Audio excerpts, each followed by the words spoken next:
রমজান মাসের একেবারে শেষের দিকে আমরা উপনীত হয়েছি। আর কয়েকটা দিন বাকি আছে। আরেকটা জুমা আমাদের নসিবে থাকলে আমরা পেতেও পারি, আর না পেলে এটাই হবে হয়তো শেষ জুমা। রমজানের এই পড়ন্ত বেলায় শেষের দিকে এসে একজন ইমানদারের মনোজগতের যে অবস্থা হয় সাধারণত, সেটি হলো ভয় এবং আশা উভয়টির সমন্বয়। আমরা সাধারণত ইমানের যে তাড়া, তাকওয়ার যে তাগাদা, আল্লাহ রাব্বুল আলামিনের প্রতি বিশ্বাস এবং ইয়াকিনের যে ফলশ্রুতি, এগুলোর কারণে রমজান জুড়ে আমরা ভালো কিছু করব, সে প্রত্যাশা, সে স্বপ্ন, সে আগ্রহ আমাদের অনেকেরই রমজানের শুরুতে থাকে। কিন্তু রমজানের শেষের দিকে এসে বিশেষ করে আমাদের হিসাব মেলাবার সময় হয়। আর হিসাব মেলাবার সময় যখন হয়, তখন আমরা অনেকেই অনেক বেশি হতাশ হয়ে যাই।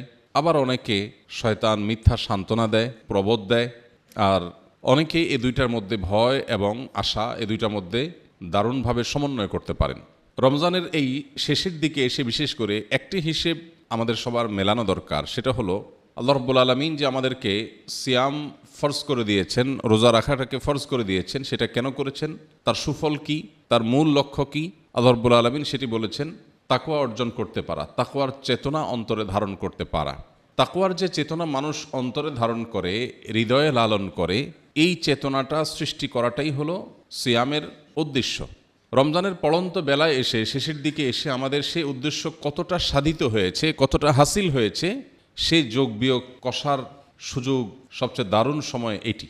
রমজানের এতগুলো দিন অতিবাহিত হয়ে গেছে, আমরা আল্লাহ তৌফিক দিয়েছেন, রোজা রেখেছি, তারাবি পড়েছি, ইফতার সাহারি করেছি, টুকটাক নেকামলের চেষ্টাও করেছি। কিন্তু আমার মনোজগতের অবস্থাটা কি আসলে? আমি কি নিজেকে পরিবর্তন করতে পেরেছি? আমি কি মুত্তাকি হয়ে উঠতে পেরেছি? আমি কি আমার মধ্যে আল্লাহ ভীতির চেতনা জাগ্রত রেখে আল্লাহ রাব্বুল আলামিনের ভয়ে, আল্লাহর আদেশ নিষেধগুলোকে মাথায় রেখে চলার মতো মানসিকতা তৈরি করতে পেরেছি? নাকি আমার রমজান পূর্ববর্তী যে জীবন ছিল, সেই রমজান পূর্ববর্তী জীবনের সাথে আমার রমজানের শেষের দিকে সে রমজান পরবর্তী জীবনের মধ্যে তেমন কোনো পার্থক্য আমি দেখতে পাই না? এই হিসেবটা আমাদের সবচেয়ে বেশি মেলানো দরকার। আল্লাহ রাব্বুল আলামিন কোরআনে কারিমে বলেছেন, ইন্নামা ইয়াতাকাব্বালুল্লাহু মিনাল মুত্তাকিন। রমজানের সাথে, রোজার সাথে তাকওয়ার সম্পর্ক অত্যন্ত সুনিবিড় এবং অত্যন্ত সুগভীর। আল্লাহ বলেছেন, ইন্নামা ইয়াতাকাব্বালুল্লাহু মিনাল মুত্তাকিন। আল্লাহ তাআলা কবুল করবেন শুধু মুত্তাকিদের কাছ থেকে, যাত্রাটা আল্লাহ কবুল করবেন না। কারো রমজান যদি তাকে তাকওয়ার পথে একটুও বাড়ায়, তাহলে যতটুকু তাকে অগ্রসর করলো ততটুকুন তার কবুল হবে। আর যদি কারো রমজান তার তাকওয়াতে কোনো প্রকার পরিবর্তন না আনে, তার তাকওয়াতে কোনো প্রকার উন্নতি সাধন না করে, অগ্রগতি না হয়, তাহলে তার রমজান ব্যর্থ মনোরথ হওয়ার সমূহ শঙ্কা আছে।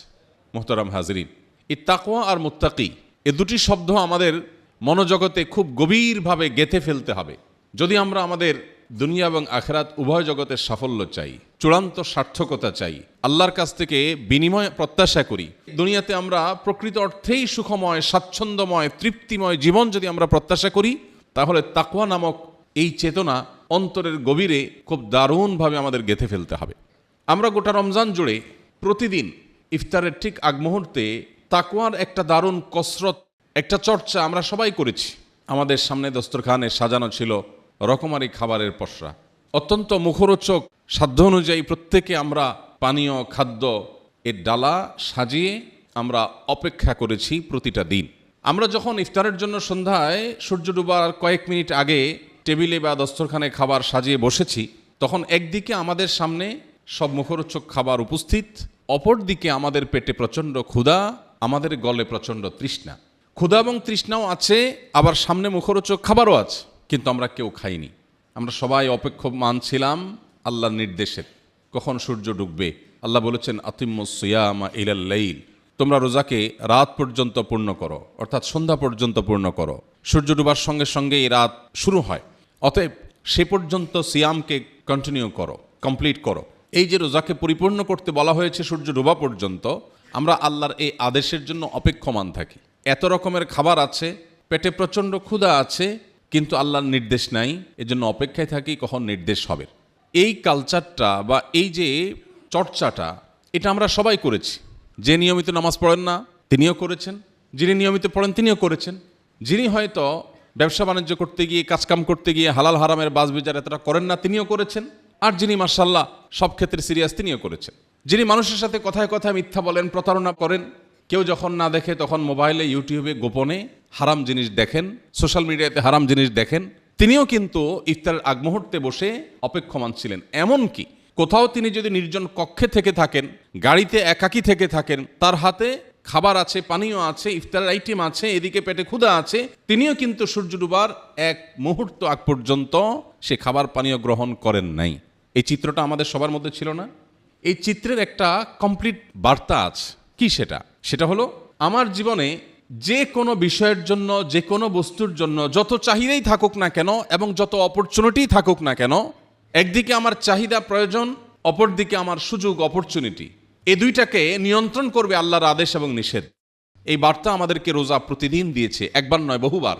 রমজানের শুরুর দিকে যেটা হয়েছে, প্রথম আপনি রোজা রাখতে এতটা অভ্যস্ত হয়ে ওঠেননি, অনেকদিন পরে রোজা রেখেছেন। রমজানের প্রথম একদিন, 2 দিন, 3 দিন শুরুর দিকে আপনি হয়তো ভুলে একটু পানির গ্লাসও নিয়ে ফেলেছেন, পান করবেন, ভালো কিছু ধরে ফেলেছেন, আপনার পছন্দের কোনো খাবার খেয়ে ফেলবেন, হয়তো 1-2 কামড় দিয়েও ফেলেছেন, কিন্তু সাথে সাথে আপনি সতর্ক হয়ে গেছেন। কেন? কারণ আল্লাহর নির্দেশ নাই। মোহতারাম হাজিরিন, এই জন্য আল্লাহ বলেছেন, কুতিবা আলাইকুমুস সিয়াম কামা কুতিবা আলাল্লাযীনা মিন ক্বাবলিকুম লাআল্লাকুম তাত্তাকুন, তোমাদের উপর সিয়াম ফরজ করা হয়েছে যেভাবে তোমাদের উপর উর্তীদের উপর ফরজ করা হয়েছে। কেন? আশা করা যায় যাতে তোমরা মুত্তাকি হও, যাতে তোমাদের মধ্যে তাকওয়ার চর্চা বাড়ে, আল্লাহ ভীতির চেতনা থেকে নিজেকে কন্ট্রোল করার, নিজের জীবনের সমস্ত ডিসিশনগুলোকে নিয়ন্ত্রণ করবার এই দীক্ষা যেন তোমরা পাও, সেজন্যই সিয়াম দেওয়া হয়েছে। সিয়ামের প্রাথমিক লক্ষ্যই এটা। রমজানের এই পড়ন্ত বেলা এসে, শেষের দিকে এসে আমাদের সেই হিসেবটা খুব ভালোভাবে করতে হবে, একান্তে বসতে হবে।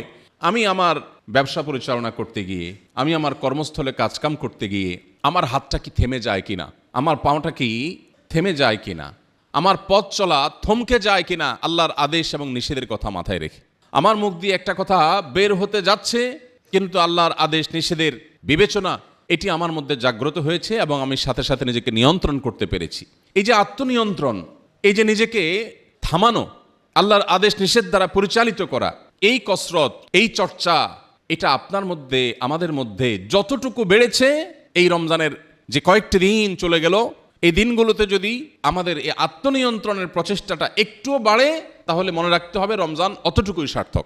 কতটুকু নিজেকে আপনি নিয়ন্ত্রণ করতে পেরেছেন, কতটুকু আপনার মধ্যে এই সংযম এসেছে, কতটুকু নিয়ন্ত্রণ এসেছে, এই হিসেবটা আমাদের এই মুহূর্তে করা দরকার। কারণ আল্লাহ বলেছেন, ইন্নামা ইয়াতাকাব্বালুল্লাহু মিনাল মুত্তাকিন, কেবল কবুল হবে মুত্তাকিদেরটাই। ওই যে যারা আত্মনিয়ন্ত্রণ করতে পেরেছে, সংযম এর অভ্যাস গড়ে তুলতে পেরেছে। গীবত করতে যাচ্ছে না, তার পেছনে আমি এই কথা বলছি, এটা ঠিক হচ্ছে না, বলতে গিয়ে আবার থামছে, না সরি গীবত হয়ে যাবে, থাক। কাউকে একটা কথা বলতে যাচ্ছে, না থাক, বললাম না তোমাকে, কারণ কথাটা গালির মধ্যে পড়বে, বাজে আচরণের মধ্যে পড়বে, আল্লাহ অসন্তুষ্ট হবেন, সেজন্য আমি বললাম না। প্রতিদিন রোজা রেখে যেরকম বারবার শুরুর দিকে বিশেষ করে খাবার এবং পানীয় খেতে গিয়েও আপনি আবার থমকে গিয়েছেন, ইফতারের সময় যেরকম আপনি সজ্ঞানে জেনে বুঝে সকল লোভ, সকল আকর্ষণ সবকিছুকে উপেক্ষা করে আল্লাহর নির্দেশকে সমুন্নত রেখেছেন, কোনোভাবে সেটাকে নষ্ট হতে দেননি। মুহতারাম হাজিরিন, সমগ্র জীবনের যে রোজা, সেই রোজা ঠিক রাখার প্রচেষ্টায় আমরা অগ্রসর হওয়ার এই আমল, এই চর্চা, এই অভ্যাস, এটা আমাদের রমজানের অবশিষ্ট যে দিনগুলো আছে সেগুলোতে আরো বেশি বাড়াতে হবে। আল্লাহ তাআলা আমাদের সবাইকে রমাদান থেকে তাকওয়ার শিক্ষা গ্রহণ করে, মুত্তাকি হয়ে, তাকওয়া চর্চা করে আমাদের রোজাকে, আমাদের রমজানকে, আমাদের সিয়াম সাধনাকে সার্থক করার তৌফিক দান করুন। মোহতারাম হাজিরিন, অবশিষ্ট যে দিনগুলো আছে সেই দিনগুলোতে রব্বে করিমের কাছে আমরা কায়মনোবাক্যে দোয়া করব, আল্লাহ রাব্বুল আলামিন অবশিষ্ট দিনগুলোর প্রতিটা মুহূর্তকে যেন কদর করার তৌফিক দান করেন। আমাদের নিজেদের পরিশুদ্ধ করার যে চেষ্টা, এটা সারা জীবন চলবে। ভারতের একজন কবি বলেছেন, কবি জিগর মুরাদাবাদী, বহু আগে, কয়েক যুগ আগের অতিবাহিত হওয়া কবি, তিনি বলেছেন, আরে ইয়ে কুস্তি তো হায় অমর ভর কি, কবি ও দাবালে কবি তু দাবালে। শয়তানের সাথে তোমার যে লড়াই, এটা তো আজীবনের লড়াই। কখনো সে তোমাকে কুপকাত করবে, কখনো তুমি কুপকাত করবে। রমজান এসেছে শয়তানকে কুপকাত করবার সুযোগ করে দেওয়ার জন্য।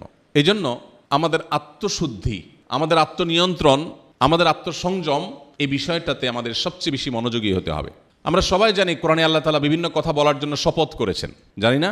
অনেক কথা বলতে গিয়ে আল্লাহ তাআলা শপথ করে বলেছেন। শপথ সাধারণত মানুষ কেন করে? অবিশ্বাস্য কোনো কথাকে বিশ্বাসযোগ্য করে তুলবার জন্য শপথ করে। আল্লাহ রাব্বুল আলামিন কেন শপথ করেন? তার কোনো কথা তো অবিশ্বাস্য না। আল্লাহ শপথ করেন এই জন্য, যেন বান্দা এটা বুঝে যে এই কথাটা আল্লাহ না বলে যদি কোনো বান্দা বলতো তাহলে শপথ করে বলতে হতো, এত গুরুত্বপূর্ণ কথা। তো কোরআনে আল্লাহ যত শপথ করেছেন, সাধারণত আল্লাহ তাআলা তার গুরুত্বপূর্ণ বড় বড় সৃষ্টিগুলোর নামে শপথ করে। এটা শুধু আল্লাহর শান, বান্দার জন্য সেটার অনুমোদন নেয়, নিষেধ পরিষ্কারভাবে হাদিসে আছে। বান্দা শপথ করবে শুধু আল্লাহর নামে, অন্য কোনো কিছুর নামে না। তো আল্লাহ তাআলা তার যে বড় বড় সৃষ্টিগুলোর নামে শপথ করেছেন, এরকম শপথ পুরো কোরআন জুড়ে আপনি পাবেন। কোথাও বলেছেন ওয়াল আসর ইন্নাল ইনসানা লাফি খুসর, যুগের শপথ, আসরের শপথ। কোথাও আল্লাহ তাআলা রাতের শপথ করেছেন, কোথাও দিনের শপথ করেছেন, কোথাও চন্দ্রের, কোথাও সূর্যের শপথ করেছেন, কোথাও একটি শপথ করেছেন, কোথাও দুটি করেছেন, কোথাও তিনটি করেছেন। কিন্তু কোরআনে কারিমের একটি জায়গা আছে সূরা শামস, এখানে আল্লাহ রাব্বুল আলামিন 11 বার শপথ করেছেন টানা, ধারাবাহিক। আপনি কোনো কথা বিশ্বাসযোগ্য করে তুলবার জন্য কারোর কাছে যখন বলেন আল্লাহর কসম, একবার বলা যথেষ্ট মনে করেন। খুব বেশি গুরুত্বপূর্ণ হলে আপনি ডাবল শপথ করেন, আল্লাহর কসম করে বলছে, আল্লাহর কসম করে বলছে, তার মানে বিষয়টা গুরুত্বপূর্ণ। আর যদি আপনি 3 বার শপথ করেন, তার মানে কত বেশি গুরুত্বপূর্ণ হলে 3 বার শপথ করে মানুষ বলে। আল্লাহ তাআলা কোরআনে কোথাও 1 বার, কোথাও 2 বার, কোথাও 3 বার শপথ করেছেন। কিন্তু অবাক করার ব্যাপার হলো সূরা শামসের শুরুতে আল্লাহ তাআলা ধারাবাহিকভাবে টানা নির্বিচ্ছিন্নভাবে 11 বার শপথ করেছেন। আপনি চিন্তা করুন, 11 বার শপথ করে তারপর আল্লাহ থেমেছেন। কি কথা বলার জন্য 11 বার শপথ করলেন? কি এমন গুরুত্বপূর্ণ কথা যেটা বান্দাকে বলার জন্য আল্লাহ তাআলা 11 বার শপথ করেছেন? এর ধারে কাছের সংখ্যার শপথ গোটা কোরআনের কোথাও নেই। প্রিয় ভাইরা আমার, সেটা হলো এই যে বিষয়ে আমরা কথা বলছি, আত্মশুদ্ধি, আত্মনিয়ন্ত্রণ, আত্মসংযম। এই বিষয়টার গুরুত্ব বোঝাতে গিয়ে আল্লাহ 11 বার শপথ করে বলেছেন কদ আফলাহা মান যাক্কাহা ওয়া কদ খাবা মান দাসাহা। যে নিজেকে পরিশুদ্ধ করতে পারলো, নিজেকে পবিত্র করতে পারলো। তার অভ্যাস ছিল মিথ্যা বলা, কিন্তু সে ছেড়ে দিয়েছে। তার ব্যবহার খারাপ ছিল, কিন্তু সে ব্যবহারটাকে ভালো করার চেষ্টা করে সফল হয়েছে, নিজেকে শাসন করেছে। তার মধ্যে লোভ ছিল, মোহ ছিল, সে নিজেকে নিয়ন্ত্রণ করতে পেরেছে। তার বদভ্যাস ছিল মোবাইলে হারাম জিনিস দেখা, সে সেখান থেকে বেরিয়ে এসেছে। তার বদভ্যাস ছিল হারাম জিনিস শোনা, সে সেখান থেকে সরে এসেছে, ট্র্যাক চেঞ্জ করেছে, জাহান্নামমুখী পথ থেকে জান্নাতমুখী পথে এসেছে। কদ আফলাহা মান যাক্কাহা। যে পরিবর্তন করতে পারলো নিজেকে, পরিশুদ্ধ করতে পারলো নিজেকে, নিয়ন্ত্রণ করতে পারলো নিজেকে, সংযমী করতে পারলো নিজেকে, আল্লাহ বলছেন 11 বার শপথ করে বলেছেন এই ব্যক্তি সফল হয়ে গেল। এই সাকসেস হাসি তো আমাদের অনেকের মুখেই ফুটে, কিন্তু সে হাসি কয়দিন টিকে? একজন অনেক হাসছে, অনেক খুশি, তার প্রমোশন হয়েছে, বিজনেসের একটা ভালো ডিল সে করতে পেরেছে, অনেক খুশি, মিষ্টি কিনছে, খাবার কিনছে, সবার সঙ্গে শেয়ার করছে, ফেসবুকে শেয়ার করছে, অনেক খুশি। কিন্তু সে জানে না তার ঘাড়ের পেছনে আল্লাহর আরেকটা ফয়সালা অপেক্ষা করছে, যেটা তাকে কাঁদাবে। আবার আরেকজন অনেক কাঁদছে, অনেক দুঃখ, অনেক কষ্ট, তার অনেক বেদনা, তার বড় কিছু হারিয়ে গেছে, সে কাঁদছে। আমরা দেখি সে দুঃখী, কিন্তু আল্লাহর ফয়সালা হয়তো তার ঠিক পেছনে অপেক্ষা করছে, এমন কোনো ফয়সালা যেটার ফলে সে এত খুশি হবে, এত হাসির উপলক্ষ আসবে, যেটা আর কারোর হবে না। আল্লাহ রাব্বুল আলামিনের হিকমা এটা বড় আজীব। প্রিয় ভাইরা আমার, দুনিয়ার কোনো হাসি, দুনিয়ার কোনো কান্না, এগুলো কোনোটাই আসলে অরিজিনাল না। এগুলো সাময়িকের জন্য অরিজিনাল হতে পারে, এটা সবগুলোই এতটাই সাময়িক, এতটাই স্বল্প সময়ের, যেটা যে কোনো মুহূর্তে মিয়ে যেতে পারে, মিশে যেতে পারে হাসি কান্নায়, কান্না হাসিতে। কিন্তু আল্লাহ তাআলা বলেছেন ফামান যুহজিহা আনিন নারি ওয়া উদখিলাল জান্নাতা ফাকাদ ফাজ।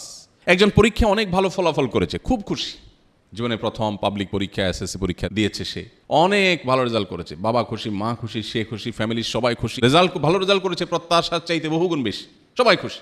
কিন্তু সে জানে না এই ভালো রেজাল্টের পরও হয়তো ভালো কোনো কলেজে সে চান্স পাবে না। আনফর্চুনেটলি ভালো কলেজে চান্স পেলেও হতে পারে এর পরের ধাপে সে আটকা পড়ে যাবে। সবগুলোতে তার মুখে হাসি ফুটেছে, কিন্তু ক্যারিয়ারটা ঠিকমতো গোছাতে পারেনি। সবই গোছাতে পেরেছে, কিন্তু বউটা জীবনে এমন পড়েছে যে তার প্রতিদিন কাদার উপলক্ষ তৈরি হয়। হতে পারে না? হয় না আমাদের আশপাশে এরকম?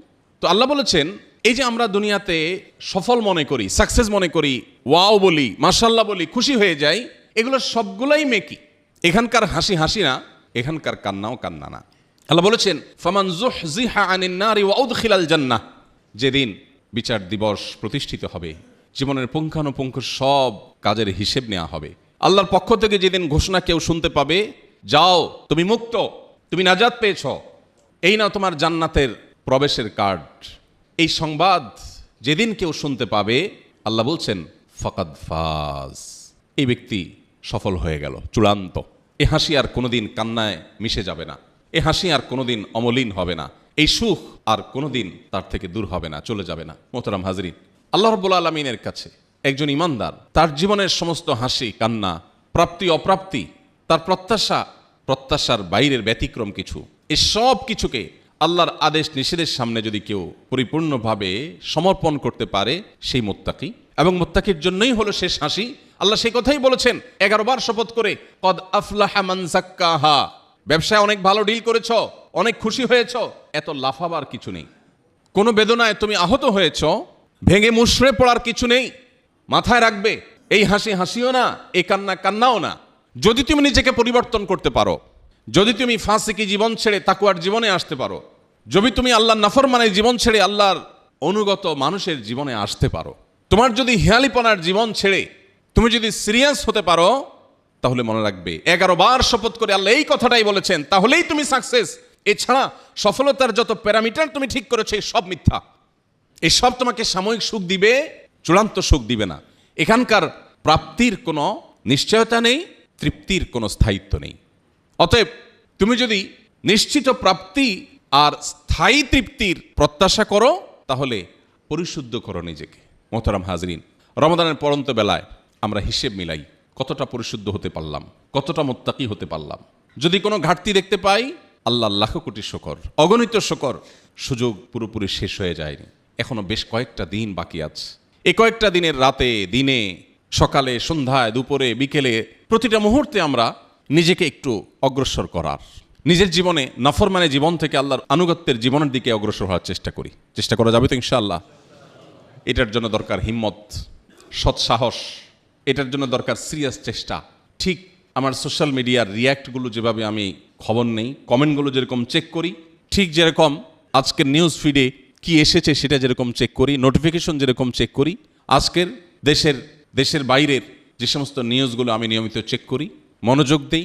আমার ব্যবসাটাকে যেরকম যত্নের সাথে আমি সেটাকে অগ্রসর করবার চেষ্টা করি, আমার চাকরিটাকে যেরকম আমি খুব যত্ন সহকারে আগলে রাখার চেষ্টা করি, আমার ক্যারিয়ারটাকে নিয়ে আমি যেরকম সিরিয়াস, তার চেয়ে বহুগুণ যদি সিরিয়াস হতে পারি আমার চরিত্র নিয়ে, আমার আমল নিয়ে, আমার চিন্তা নিয়ে, আমার ঈমান নিয়ে, আমার আখলাক নিয়ে, আমার তাকওয়া নিয়ে, আল্লাহ 11 বার শপথ করে বলছেন, তাহলে আমি হলাম সে মানুষ যার জন্য জান্নাত অপেক্ষা করছে, যে দুনিয়াতে সফল হবে, আখিরাতে সফল হবে, যার হাসি কখনো আর মলিন হবে না।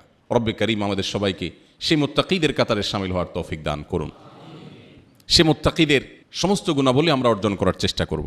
রমজানের যে বাকি দিনগুলো আছে, আসুন প্রতিটা দিন সকল প্রকার গুনাহ থেকে বাঁচার চেষ্টা করি। এবং শুধু রমজান কেন্দ্রিক না, এই চর্চাটা, এই প্রশিক্ষণটা নেওয়ার উদ্দেশ্যই হলো রমজান পরবর্তী যে আরও 11 মাসের জীবন আসছে, এই 11 মাস জুড়ে প্রতিটা ক্ষেত্রে আমি তাকওয়া দ্বারা পরিচালিত হব। তাকওয়া আমাকে নিয়ন্ত্রণ করবে, তাকওয়া আমাকে বলবে খাও, খাবে না, ধরো, ধরবে না, এদিকে যাবে, ওদিকে যাবে না। ঠিক আমার ইফতারকে যে তাকওয়া কন্ট্রোল করেছে, ঠিক আমি ভুলে খেতে গিয়ে আবার খাইনি, আমার খাবারকে যে নিয়ন্ত্রণ করেছে, ঠিক এইভাবে আমার সামগ্রিক জীবনের প্রত্যেকটা কাজকে যদি নিয়ন্ত্রণ করে, প্রতিটা বিষয়কে যদি নিয়ন্ত্রণ করে, সোশ্যাল মিডিয়াতে হারাম কোনো কিছু, হারাম কোনো ভিডিও আমার চোখের এরিয়াতে আসছে, আমি তাড়াতাড়ি সরিয়ে ফেললাম, আমাকে যদি নিয়ন্ত্রণ করে, তাহলে আমাদের রমজান সার্থক, তাহলে সিয়াম সার্থক।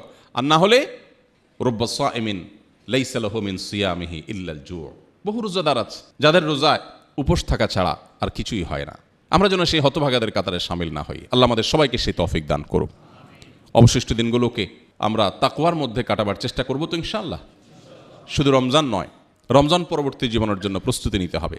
আপনার রমজান আপনাকে রমজান পরবর্তী জীবনে যদি 2-4টা বদ অভ্যাস থেকেও সরিয়ে আনে, তাহলে আপনি শুকর আদায় করেন, আপনার রোজা কবুল হয়েছে।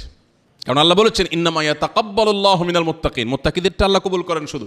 অতএব আপনি যদি মুত্তাকি হতে পারেন, 1 কদম মুত্তাকি হয়েছেন তো 1 কদম কবুল হয়েছে, 2 কদম হয়েছেন তো 2 কদম কবুল হয়েছে। যতটা পরিবর্তন করতে পেরেছেন নিজেকে, আপনার রোজা ততটা কবুল হয়েছে। এটা আল্লাহর প্রতি সুধারণা করতে পারেন। আল্লাহ আমাদের সবাইকে মাকবুল বান্দাদের, যাদেরটা আল্লাহ গ্রহণ করবেন, সেই বান্দাদের কাতারে শামিল হওয়ার তৌফিক দান করুন। মোহতারাম হাজরিন, আপনারা জানেন, আমরা সবাই অবগত, বৈশ্বিক যুদ্ধ পরিস্থিতির কারণে যে ক্রাইসিস তৈরি হয়েছে, এটি আমাদের জ্বালানি, আমাদের অন্যান্য অনেক কিছুতে প্রভাব ফেলেছে। আমরা এতক্ষণ যে তাকওয়ার কথা বলছিলাম, আত্মনিয়ন্ত্রণের কথা বলছিলাম, আত্মশুদ্ধির কথা বলেছিলাম, এটার আসল এবং প্রকৃত রূপ এবং চেহারা ফুটে ওঠে আমাদের রাস্তাঘাটে, আমাদের অফিস আদালতে, বিশেষ করে এই গত কয়েকদিন ধরে খুব দারুণভাবে ফুটে উঠেছে আমাদের পেট্রোল পাম্পগুলোতে। পেট্রোল পাম্পগুলোতে কি আপনারা তাকওয়ার চিত্র দেখতে পেয়েছেন? পান নাই? পেট্রোল পাম্পে যে বিশাল লাইন, এই লাইনের মধ্যে অনেকেই আছেন তার একান্ত প্রয়োজন থেকে লাইন দিয়েছেন, আবার অনেকেই আছেন লাইন দিয়ে কিছু পেট্রোল নিয়ে পাইপ দিয়ে সেটা বোতলে ড্রামে বাসায় নিয়ে ভরে আবার এসে লাইন দিয়েছেন। তাহলে এখানে কি আপনি তাকওয়ার চিত্র দেখতে পান না? কি বলেন? এই যে বিশাল বড় লাইন, এই লাইনের সবটুকু তো সত্য না। সবটুকুই সত্য, বরং বড় অংশ মিথ্যা। সত্যি এতগুলো মানুষের তেলের দরকার নাই, যতটুকু দরকার আছে তার চেয়ে বেশি সে নিচ্ছে। কেন? কারণ তার ভয় যুদ্ধ পরিস্থিতি, তেল যদি শেষ হয়ে যায় কি করব, বাসায় নিয়ে একটু আমি জমায় রাখি। এই লোক নিজেকে ইমানদার বলছে, এই লোক নিজেকে মুত্তাকি বলছে, সে কিন্তু তেল নিয়ে জমায় রাখছে। সে জানে নবী সাল্লাল্লাহু আলাইহি সাল্লাম বলেছেন লা ইয়াহতারকিরু ইল্লা খাতি, যে কোনো পণ্য মজুত করে রাখে, সংকট সৃষ্টি হয় তার ফলে, এ ব্যক্তি অপরাধী। সে জানে আল্লাহর উপরে ভরসা করতে হয় ইমানদারের, তারপর সে জমায় রাখছে। এই যে আমরা এতক্ষণ তাকওয়ার কথা বললাম, যা দেখেন এই লোক তারাবির নামাজও পড়ছে, রোজাও আছে, মাশাআল্লাহ। রোজা রেখে উনি যে কাজটা করছেন, এই কাজটা কি রোজার সাথে সঙ্গতিপূর্ণ? তাহলে ইফতারের আগে আর বসে থেকে লাভ কি? খান, ক্ষুধা পেটে আছে, এত সুন্দর খাবার আছে, কেন কি দুঃখে খাচ্ছেন না? আপনাকে যে আল্লাহ নিষেধ করেছেন মজুদদারি করতে, সেটা তো আপনি করলেন সারাদিন। তাহলে ইফতারের সময় নাটক করে লাভটা কি? এই অভিনয়ের মানেটা কি? যে আল্লাহ আপনাকে সূর্য ডোবার আগ পর্যন্ত খেতে নিষেধ করেছেন, সে আল্লাহ তো আপনাকে ওই মজুদদারি করতেও নিষেধ করেছেন, বাট সেটা তো আপনি করেন নাই। ইন্টারেস্টিং বিষয় হলো, আল্লাহর আদেশ নিষেধের যৌক্তিকতা, যথার্থতা, প্রয়োজনীয়তা আমরা বাঁটে পড়লে খুব ভালো করে বুঝি, বাঁটে পড়ার আগ পর্যন্ত বুঝি না। গত কয়েকদিন ধরে বিভিন্ন সংস্থা আমার সাথে যোগাযোগ করছে, ফোন করছে, রিকোয়েস্ট করছে, ভাই মানুষকে একটু সতর্ক করেন যাতে বিদ্যুৎ সাশ্রয় করে, জ্বালানি সাশ্রয় করে, যুদ্ধ যদি আরও অনেক বেশি প্রলম্বিত হয় আমরা যেন দুর্ভিক্ষের মধ্যে না পড়ি, বড় বিপদের মধ্যে না পড়ি, আমরা যেন সাশ্রয়ী হই। আমি বলি হ্যাঁ, যেই কথা আমরা 12 মাস বলি, কোরআনে আল্লাহ তাআলা প্রতিটা সূরাতে বিভিন্ন জায়গাতে আল্লাহ বারবার করে সতর্ক করেছেন। সেই সতর্কটা আল্লাহ তাআলা যুদ্ধ পরিস্থিতিতে করেন নাই। কুলু ওয়াশরাবু ওয়ালা তুসরিফু, খাও পান করো কিন্তু অপচয় করো না। এই নিষেধাজ্ঞা তো শুধু যুদ্ধ পরিস্থিতির জন্য না। তো আমরা যখন বাঁটে পড়ে যাই, ঠেলায় পড়ে যাই, বিপদে পড়ে যাই, চিপায় পড়ে যাই, তখন আমরা বুঝি না না পরিমিত হইতে হবে। আল্লাহ মাফ করুন, এই যুদ্ধ পরিস্থিতি যদি আরও প্রলম্বিত হয়, আরও দীর্ঘায়িত হয়, আপনি নিশ্চিত থাকেন এই দেশের সকল ইনফ্লুয়েন্সার, সকল পলিটিশিয়ান, সকল হুজুর, এমনকি সকল গায়রে হুজুর, সবাই দেখবেন সোশ্যাল মিডিয়ায় এসে কান্নাকাটি শুরু করছে, প্লিজ সবাই পরিমিত হন, এসি পারলে 2টা চালান আর 2টা বন্ধ রাখেন, পারলে ফ্যান কম চালায় থাকেন, কারণ আমাদের বাঁচতে হবে। যে জিনিসটা ইসলাম সারা বছর করতে বলেছে, ওইটা আমরা ঠেলায় পড়লে করি, ওইটা আমরা চাপে পড়লে করি, প্রেসারে পড়লে করি। এই জায়গা থেকে ইসলামের শাশ্বত সে দিকগুলো বারবার আমাদের কাছে পরিষ্কার হয়। কেন ইসলাম আমাদের জীবনে সবচেয়ে প্রাসঙ্গিক হওয়া উচিত? আল্লাহ তাআলা আমাদেরকে এ ধরনের পরিস্থিতিতে নিজের তাকওয়ার পরিচয় দেওয়ার তৌফিক দান করুন। আমাদের তাকওয়ার মিটার এখন পেট্রোল পাম্পে চলে গেছে। পেট্রোল পাম্পের দিকে তাকালে বোঝা যায় এই সমাজের তাকওয়ার চিত্র কি। বিভিন্ন মিডিয়াতে আপনারা দেখতে পাচ্ছেন যে অনেকের বাসাবাড়ি এখন মিনি পেট্রোল পাম্প, বাসাবাড়িকে মিনি পেট্রোল পাম্প বানায় ফেলছে। এই পরিমাণ তেল আনছে, আয়না ড্রামের পরে ড্রাম ভরে রেখে দিচ্ছে। তো আমাদের বিশেষ করে বাংলাদেশের এবং সাবকন্টিনেন্টের প্রেক্ষিতে একটু প্রকটভাবে ইসলাম চর্চার নামে এই যে দ্বিচারিতা বা আংশিক ইসলাম চর্চা, এটা আমাদের মধ্যে প্রচণ্ড প্রকট। রমজানে এত মুসল্লি, রমজানের পরে সব কোথায় চলে যায়? হাওয়া হয়ে যায়।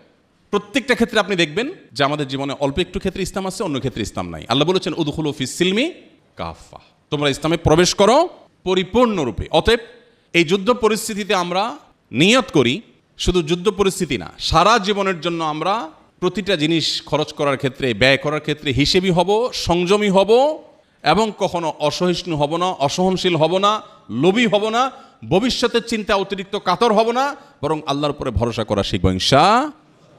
আল্লাহর উপর ভরসা কিন্তু সবাই করে। ওই যেই লোক তেল জমাইতে জমাইতে নিজের বাসারে পেট্রোল পাম্প বানায় ফেলছে, সেও কিন্তু আল্লাহর উপর ভরসা করে। কখন?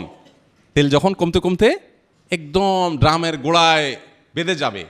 বাইরের পেট্রোল পাম্প তো অনেক আগে শুকিয়ে গেছে, ওনার বাসারটাও যখন শুকাইতে শুকাইতে শেষের দিকে আসবে, তখন দেখবেন উনি পরিপূর্ণ ইমানদারের মতো আল্লাহ রাব্বুল আলামিনের প্রতি পূর্ণ তাওয়াক্কুল করবেন, বলবেন আল্লাহ ভরসা।